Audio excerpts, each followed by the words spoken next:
তুই শুধু আমার উন্মাদনা। পর্ব সংখ্যা ২৭। সূর্যের তেজ একটু নরম হয়ে আসলেও হালকা বাতাস বইতে লাগলো শহর জুড়ে। সময়টা বিকাল ৩টা বেজে ৫০ মিনিট। অবস্থান চৌধুরী ম্যানশনের থেকে ৪০ মিনিট দূরত্ব এক কফি শপে, যেখানে বসে আছে রাত্রি, মুখে কালো মাস্ক আর মাথায় ওড়না দিয়ে ঢাকা। এমনভাবে আছে যেন কেউ তাকে চিনতে না পারে। টেবিলে এক কাপ কফি, দৃষ্টি শুধু এদিক ওদিক ঘুরে বেড়াচ্ছে। কারোর অপেক্ষায় আছে হয়তো। কিয়ৎক্ষণ পরে সেখানে অভি আসলো, হাতে তার এক কাপ কফি। সে বসলো রাত্রির সামনাসামনি। অভি বলে উঠল, কখন আসছো তুমি?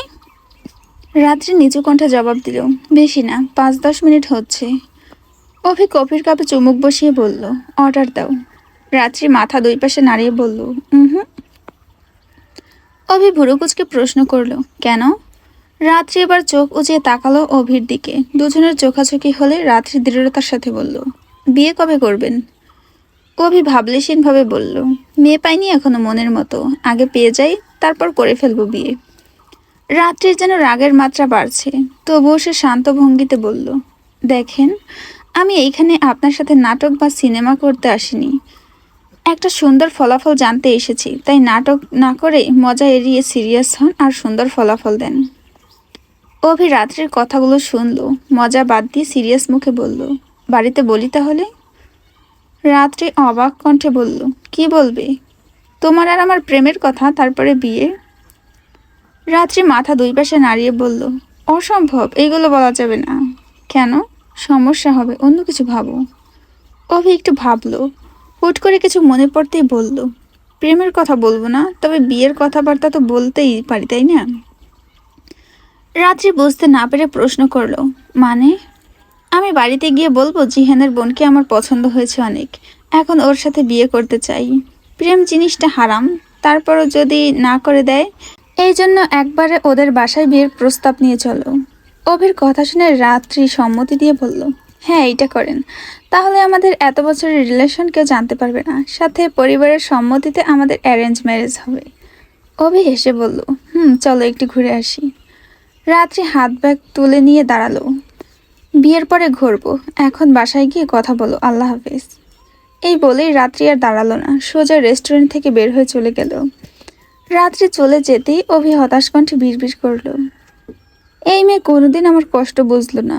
বিয়ের পরে বলবে এখন শ্বশুরবাড়ি আছি, সারাদিন ঘোরাঘুরি করলে লোকে কি বলবে। ধ্যাত বাল, বিয়ে করলেও জ্বালা, না করলেও জ্বালা। বলে উঠে দাঁড়ালো, বিল পরিশোধ করে বের হয়ে গেল। এর মধ্যে রাত্রি বাসার উদ্দেশ্যে বেরিয়ে গিয়েছে। অভি বাইকে উঠে বাড়ির উদ্দেশ্যে রওনা দিল। বিয়ের কথা বলতে হবে যত দ্রুত সম্ভব। জিহান রুমে বসে অফিসের কাজ করছে। হুট করে সামিয়া রুমে ঢুকে দরজা লাগিয়ে দিল জোরে। জিহান তাও তাকালো না, নিজের মতো কাজ করতে লাগলো।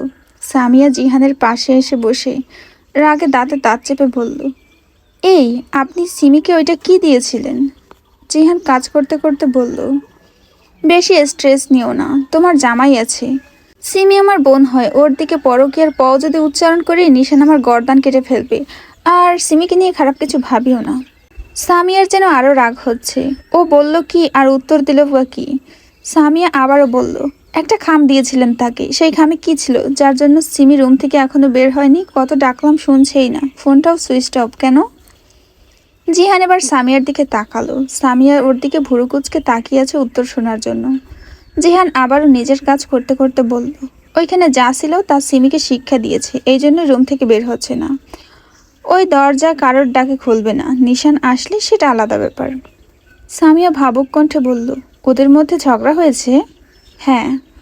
ও, যাদের মধ্যে ভালোবাসা বেশি তাদের মধ্যে ঝগড়া হয়।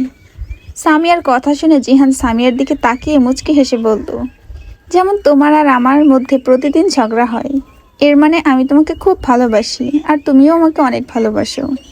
সামিয়া উঠে দাঁড়ালো, জিহানের দিকে মুখ বাঁকিয়ে বলল, বালের ভালোবাসা, ধ্যাত। বলেই রুম থেকে বের হয়ে গেল। জিহানও পাত্তা না দিয়ে নিজের মতো কাজ করতে লাগলো।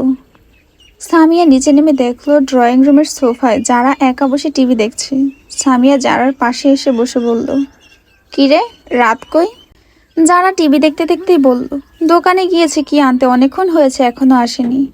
সামিয়াও যারার সাথে টিভি দেখতে দেখতে বলল, তুই এখানে একা একা বসে কি করছিস? যারা হতাশার শ্বাস ফেলে বলল, কি করব আর, আগের ছোটবেলাগুলো ভালোই ছিল। আমার বোনগুলো আমার কাছে থাকতো, আর এখন জামাই হওয়ার পর আর আসে না। যে যার জামাই নিয়ে ব্যস্ত থাকে। একজন জামাইয়ের রুমে ঘাপটি মেরে বসে আছে, আর একজন জামাই থেকে ভালোবাসা নিয়ে আমার পাশে বসে টিকটিকি মারছে। কষ্ট। সামিয়া জারার মাথায় হাত বুলিয়ে দিয়ে বলল, আহারে আমার সোনা পাখি, আমার জাউরা পাখি, আমি আছি তো।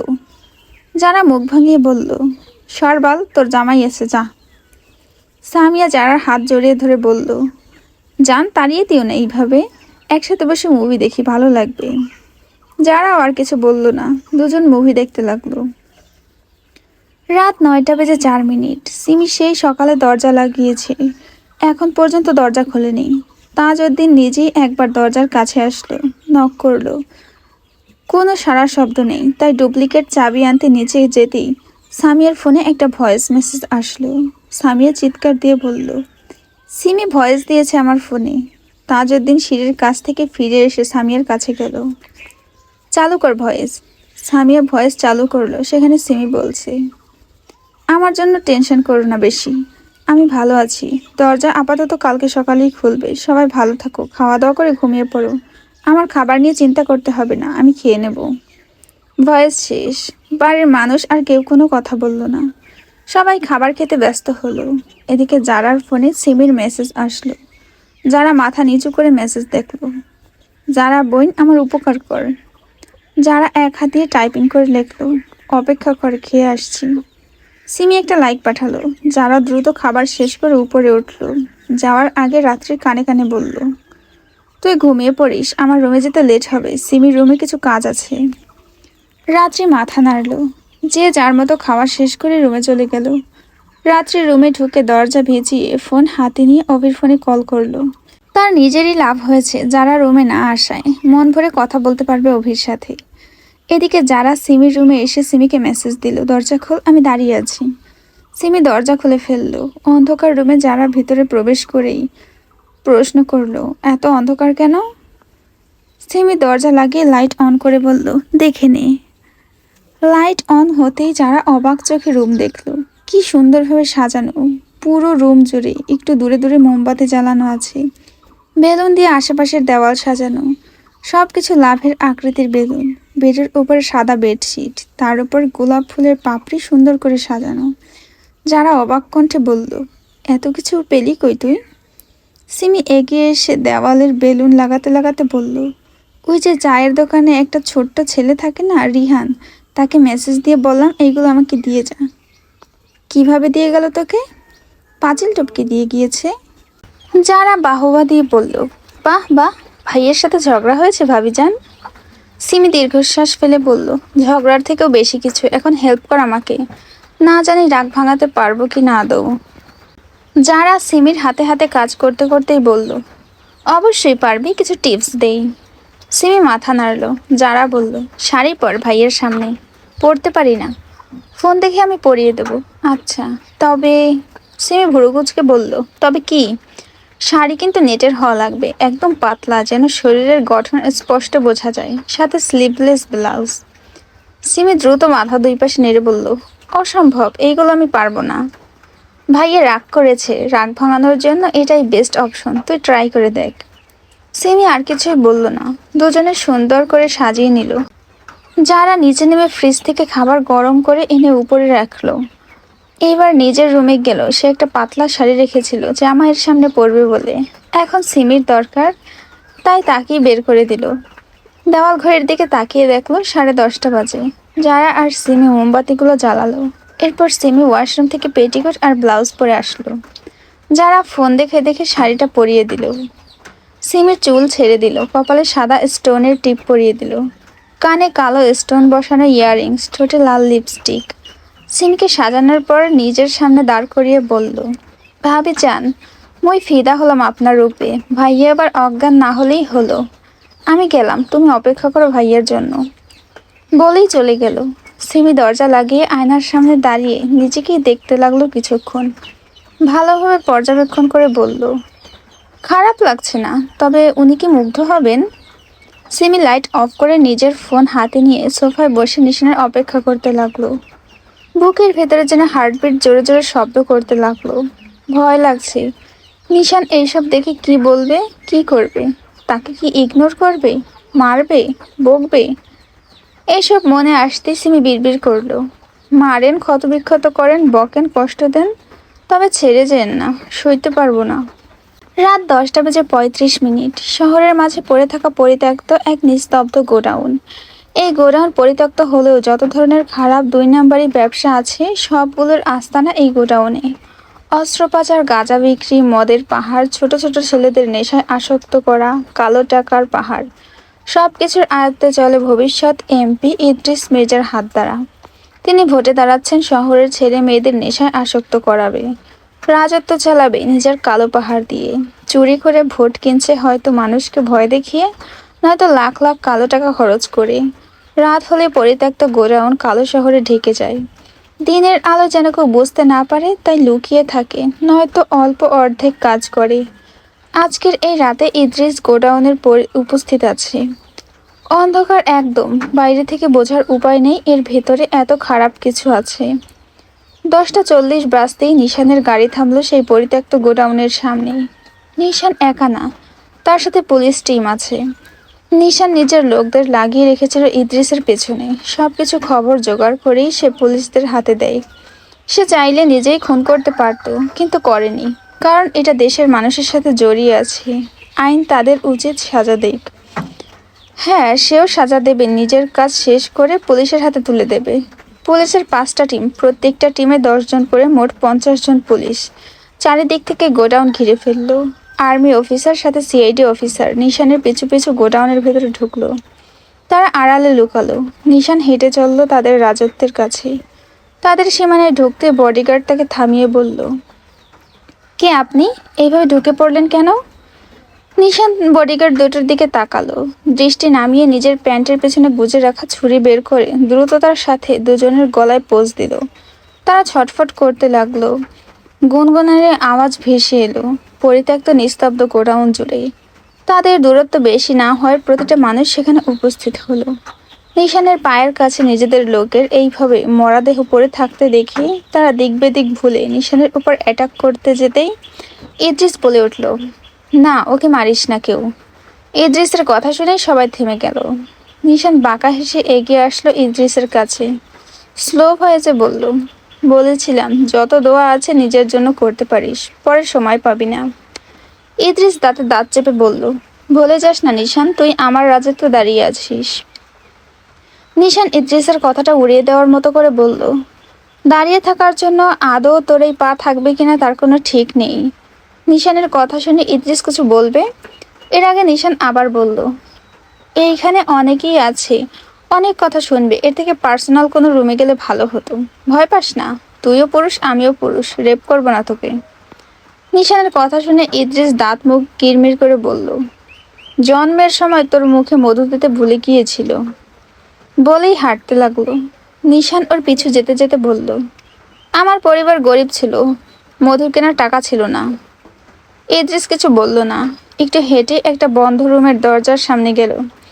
দাঁড়ালো, চাবি দিয়ে দরজা খুললো, ভেতরে প্রবেশ করে নিশানও ভেতরে ঢুকলো।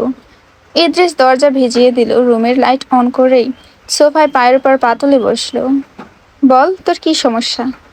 নিশান ঘাড় এই পাশ ওপাশ কাত করে বলল, সরল সোজাভাবে কিছু প্রশ্ন করব, আশা করছি উত্তর দিবি। ইদ্রিস কিছুই বলল না। নিশান বলল, তোর শত্রুতা আমার সাথে, তুই আমার বউয়ের দিকে চোখ তুলে তাকাইলি কেন? তোর বউ মাশাল্লাহ অনেক সুন্দর, একেবারে দারুণ একটা মাল তো। বাকি কথা শেষ করার আগেই নিশান শক্ত হাতের থাবা পড়ল ইদ্রিসের বাম গালে। ইদ্রিস গালে হাত দিয়ে কয়েক সেকেন্ড মেরে গেল। সে বুঝে উঠতে পারেনি। নিশানের দিকে তাকিয়ে উঠে দাঁতে দাঁত চেপে বলল, কুত্তার বাচ্চা, আমাকে মারলি কেন? নিশান ইদ্রিসের চোয়াল চেপে ধরল, রাগে মাথা ফেটে যাচ্ছে, বলে উঠল, শুয়োরের বাচ্চা, আমার বউকে মাল বলিস তুই? তোর সাহস দেখে আমি অবাক, তোকে তো জানে মেরে ফেলবো আমি। বলে জোরে ধাক্কা মেরে ফেলে দিল। প্যান্টে গুজে রাখা ছুরি বের করে ডান হাত আর বাম হাতে পোঁচ দিল একবার করে। হাতের রক্ত ফিনকি দিয়ে নিশানের মুখে এসে পড়ল। ইদ্রিস চিৎকার দিয়ে উঠল, কিন্তু তার কোনো মানুষ এলো না। আসবে কি করে? সবাইকে পুলিশ অ্যারেস্ট করে নিয়েছে। ইদ্রিস বলে উঠল, আমার লোকজন কই? কি করেছিস তুই ওদের সাথে? নিশান হাঁটু মুড়ে ফ্লোরে বসলো, হাতে রিভলভার নিয়ে ইদ্রিসের বাম পায়ে শুট করে নিচু কণ্ঠে রাগান্বিত হয়ে বলল, আমার অর্ধাঙ্গিনীকে খারাপভাবে দেখা, আমার নামে ভুলভাল তথ্য পাঠানোর জন্য তোকে আমি জানে মেরে ফেলতাম। তবে করলাম না কেন জানিস? তুই এই দেশের মানুষের জন্য পাপ, আর এই পাপকে মুক্তি দেবে সাধারণ জনগণ, যাদের কালো টাকা আর ভয় দেখিয়ে কিনে রেখেছিস। নিশানের কথা শুনে ইদ্রিস বলে উঠল, এই কালো টাকার পাহাড় আমি তোকে দিয়ে দেব, তবে আমাকে পুলিশে দিস না ভাই, প্লিজ। নিশান বাঁকা হেসে বলল, ফাক ইউর ব্ল্যাক মানি বিজনেস। বলে নিশান একটা গুলি চালালো ইদ্রিসের পায়ে।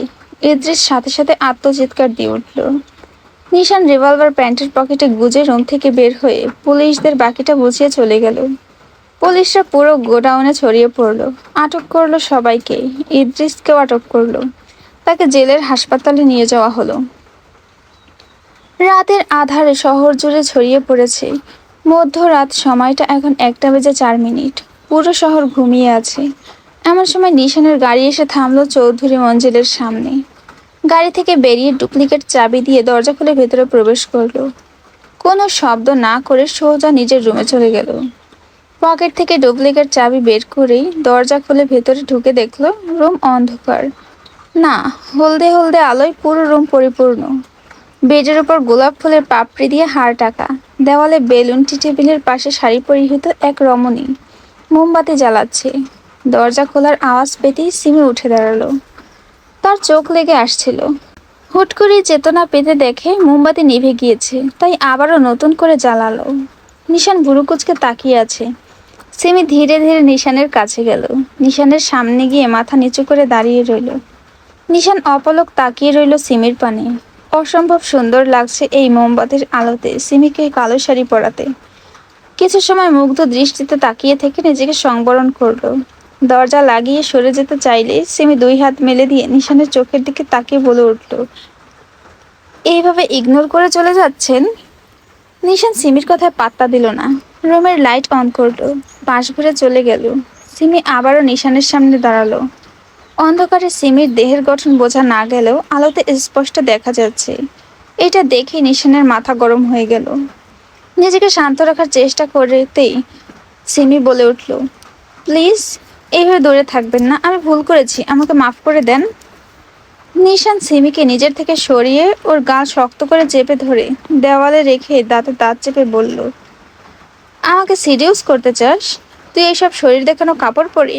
আমি ভালো, তবে এতটাও ভালো না যতটা তুই ভাবিস। আমি তোর কাছে যাচ্ছি না, তুইও আসবি না। আর কোনোদিনও এইসব শাড়িও পরবি না। যদি পরেছিস, শিওর তোকে দাফন করে ফেলবো। বলেই সিমিকে ধাক্কা মেরে নিজের থেকে সরালো। সিমির চোখে পানি আসলো। সে পানি মুছে নিশানের পা জড়িয়ে ধরে বলল, মারেন, কাটেন, যা খুশি করেন, আবারও জ্যান্ত কবর দেন, বিশ্বাস করুন একটুখানি অভিযোগ করব না আপনার উপর। শুধু আমাকে ছেড়ে যাবেন না। এসব কথা বলবেন না প্লিজ, আপনাকে ছাড়া আমি থাকতে পারবো না। নিশান চোখ বন্ধ করলো। 2-3 বার শ্বাস ফেলে বড় বড় করে নিজের রাগ সংযত করতে লাগলো। সিমি, আমার পা ছাড়, তোর নাটক দেখার সময় নেই আমার। নিশান নিজের জোর খাটিয়ে সিমির থেকে নিজের পা সরিয়ে বলল, ফাক ইওর আত্মবিশ্বাস, এইসব নাটক আমার সামনে করবি না। যদিও বাসায় আছি, এমন করলে আমার নিশানাটুকুও খুঁজে পাবি না তুই। বলেই ওয়াশরুমে ঢুকে গেল। সিমি সেখানে বসে হু হু করে কাঁদতে লাগলো। সে জানতো নিশান রুট ব্যবহার করবে, মানবে না, তবে এতটা খারাপ ব্যবহার করবে এটাও কল্পনাতে ছিল না। সিমি উঠে দাঁড়ালো, খাবার থেকে 3 পিস বের করে দ্রুত পরে নিল। নিশান যদি আবার রাগ করে, সিমি মোমবাতিগুলোও নিভিয়ে দিল, বেলুনগুলো সরিয়ে দিল, ফুলের পাপড়ি বিছানা থেকে ফেলে দিয়ে সব কাজ শেষ করে বেডের উপর বসে নীরবে কান্না করতে লাগলো। এদিকে 20 মিনিট পরেই নিশান ওয়াশরুম থেকে বের হয়ে আসলো। পরনে একটা টাওয়াল জড়ানো। আলমারি থেকে ট্রাউজার আর টি-শার্ট বের করে পরে নিল। চুলগুলো শুকিয়ে সেট আপ করে বেড থেকে বালিশ নিয়ে লাইট অফ করেই সে সোফায় গিয়ে শুয়ে পড়লো। একবারের জন্য সিমির দিকে ফিরে তাকালো না। সিমি ওইভাবেই সোফার দিকে তাকিয়ে চোখের পানি ফেলছে, আর নিশান কাত হয়ে ঘুমাচ্ছে। সময় কেটে গেল এইভাবে পুরো 2 ঘন্টা। নিশান ঘুমিয়ে পড়েছে। সিমি ধীরে ধীরে উঠে আসলো সোফার কাছে। ফ্লোরে বসেই বাইরে থেকে আসা ল্যাম্পপোস্টের হলদে আলোয় নিশানের মুখ আবছা দেখা যাচ্ছে। সিমি একটু নিচু হয়ে নিশানের কপালে গভীর চুম্বন দিল। নিশান তাকালো সিমি উঠে যাওয়ার আগেই, আবার চোখ বন্ধ করে নিল। সিমি নিশানের মুখ নিজের হাত দিয়ে ধরে রেখে কান্না ভেজা কণ্ঠে বলল, আচ্ছা, আমার ভুলের কি মাপ নেই? আমি কি সত্যি ক্ষমার অযোগ্য? না জেনে না বুঝে আপনাকে কত খারাপ কথা বলেছি, তাই বলে কি আমাকে একবারও মাফ করা যায় না? জানেন, আমার এই ছোট্ট বুকে না অনেক অভিমান জমে আছে, সবগুলো আপনাকে নিয়ে। কই, আমি তো এমন করি না। তবে এই অভিমানগুলো বেশি বড় না, একদম ছোট ছোট। আপনার অভিমানগুলো অনেক বড়। আমি কিভাবে ভাঙাবো বলেন না? আমারও তো অভিমান আছে, অনেকগুলো অভিমান আছে, আপনি তো কখনো ভাঙিয়ে দেননি। সিমি থামলো, বড় বড় নিঃশ্বাস নিল, দুইবার নিশানের মুখের পানে তাকিয়ে গেয়ে উঠল, তুমি বোঝনি, আমি বলিনি, তুমি স্বপ্নতে কেন আসনি, আমার অভিমান তোমাকে দিয়ে সব গেয়েছি, গানে গানে সুরে সুরে কত কথা বলেছি তোমাকে, তুমি বোঝনি, বোঝনি। সিমি আবারও নিশানের কপালে চুম্বন দিয়ে বলল, ভোর হওয়ার মতো হয়ে গিয়েছে, আমি বেডে গেলাম। যদি ঘুম থেকে উঠে আমাকে এইখানে দেখেন তাহলে হয়তো চলেই যাবেন, আর আসবেন না। তখন আমি আর আপনাকে খুঁজে পাবো না। বলেই সোজা ওয়াশরুমে চলে গেল। সেমি চলে যেতেই নিশান চোখ খুলে তাকালো, ওয়াশরুমের পানে তাকিয়ে বিড়বিড় করে বলল, দেখি কতদিন তুই এইভাবে আমার সাথে থাকতে পারিস। চিন্তা করিস না, নিশান তার ইস্যুহীনা কোথাও যেতে পারবে না। বলেই চোখ বন্ধ করে শুয়ে পড়ল। সিমিও ওয়াশরুম থেকে এসে নিশানের দিকে একবার তাকালো, নিঃশব্দে হাসলো। সোজা বেডে গিয়ে শোবে, একটু আজান দেবে তখন উঠেই নামাজ পড়বে আবার।